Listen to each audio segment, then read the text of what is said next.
Hi guys, welcome to the second video in the acid-base equilibrium unit. This video is going to be on the pH scale and looking at strong acids and strong bases. This is based out of 16.4 and 16.5 in your book. So after you watch the video, if you still have some questions, read through those sections, but also use those sections as practice examples. So as practice problems, example problems, that way you really get all that extra practice that you might need. With pH. pH is a method of reporting the hydrogen ion concentration. So pH is a way of reporting the H+ concentration. This P function in front of pH. P is essentially short for negative log base 10. If you need a review of logarithms, see Appendix A in your book. In Appendix A, it reviews both logarithms and antilogs, which are going to be useful if you're not used to using logarithms. Now we have two big P functions that we're going to be looking at. There are definitely more that we're going to focus on, but for now we have pH, which is negative log of the H+ concentration. Again, it's log base 10, but we just ignore that, and we do negative log of the H+ concentration. And then POH means that we're taking the negative log of the OH- concentration. So pH is negative log of H+, POH is negative log of OH-. Notice that this is a logarithmic scale. So what this means is if you change the concentration of H+ or the concentration of OH- by a factor of 10, this actually causes the pH to change by 1 unit. So if you change the concentration from 10 to 100, you're actually changing the pH from 1 to 2. Most pH values would actually fall between 0 and 14, and when you calculate pH, significant figures are actually going to be a little bit different. In neutral solutions, we looked in class that the H+ concentration and the OH- concentration equal 1 times 10 to the negative 7th.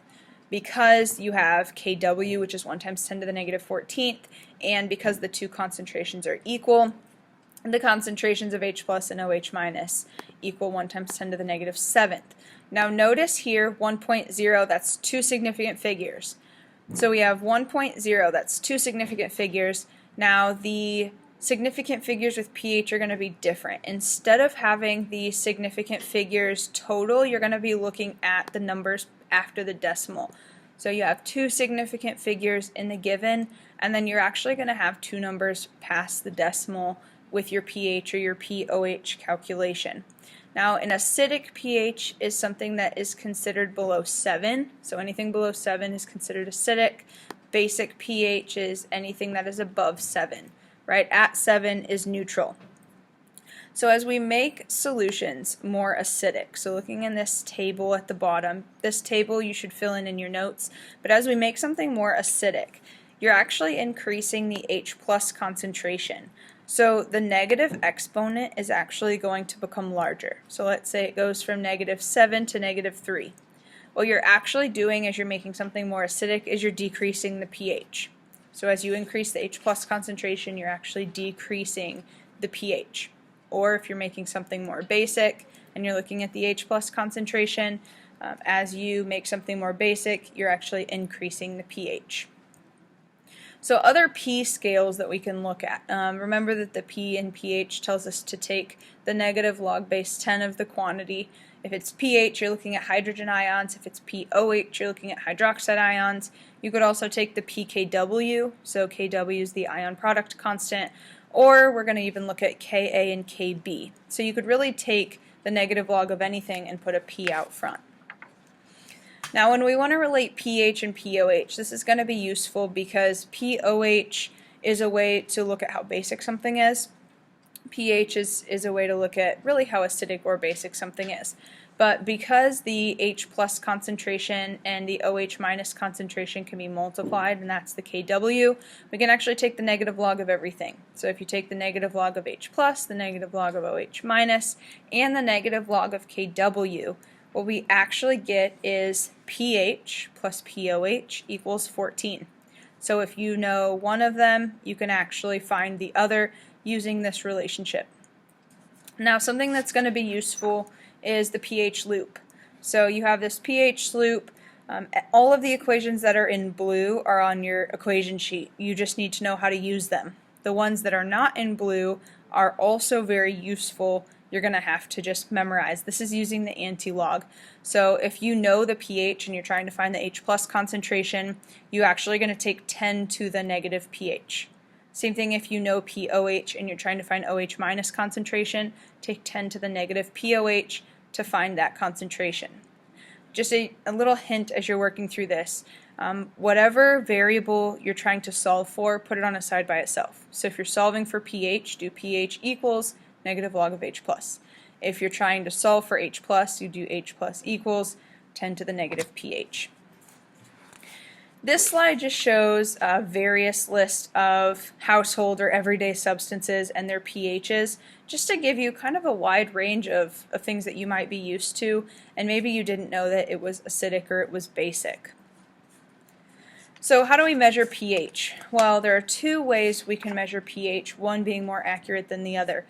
pH meters are used for accurate measurements, so if you want a very accurate measurement of pH, you're going to use a pH meter. Essentially, they're just electrodes that are finding changes in voltage to detect the pH. And then we can also use indicators. Acid-base indicators can be liquid indicators, it can be litmus paper, it can be pH paper. This is used for less accurate measurements, so essentially what it does is it will change color based on if it's an acid or if it's a base. So for litmus paper, for example, litmus paper will turn red if it's an acid. It will turn blue if it's a base. So if you have red paper and you put it into a base, it's going to turn blue. If you have blue paper and you put it in a base, it's going to stay blue. So just remember base and blue. You can also have, like I said, liquid indicators. Typically they're going to be some sort of dye. And what happens is they change color as the pH changes. Now, they are less precise than pH meters, but they're very useful if you're just trying to determine if something is an acid or a base, or if you're just trying to determine around what pH it will change color. So if we actually know the pH at which the indicator turns color, we can use this color change to figure out if the pH is higher or lower, and then we can use a pH meter if we want to get much more accurate results. So what this slide shows is a variety of indicators that we can use. The most common ones that you're going to use are phenolphthalein and bromothymol blue. So phenolphthalein is very useful in acid-base titrations because if you notice, it turns pink right around a pH of 8. So typically if you put phenolphthalein into a base, it's going to turn pink. If you put it into an acid, it's going to stay clear. Bromothymol blue is another very important indicator because if you notice, it's yellow for acids, it's blue for bases, and then it's green for neutral substances. So bromothymol blue is actually very useful just if you want to determine if it's acidic, basic, or neutral, because it does have that shifting color right around a pH of 7. So just to shift gears, we're now going to look at strong acids and strong bases. So we looked at calculating pH, pOH, and now we're going to actually look at what acids are strong and which are weak. So the strong acids, you have 7 strong acids. You do need to memorize these. You have 6 monoprotic and 1 diprotic. So sulfuric, nitric, perchloric, chloric, hydrochloric, hydrobromic, and hydroiodic. And then you have the strong bases. You have all of the cations in group 1, and then you have calcium, strontium, and barium in group 2. So it makes a lowercase b on the periodic table. Some less common strong bases, but they're still good to know, especially the oxide ion. You have the oxide ion, the hydride, and then CH3-. These are also strong bases, but you don't see those as often. Anything else that is not on this list is considered a weak acid or base. Notice on the strong acids, notice that there's no HF. HF is a weak acid, so don't get that confused.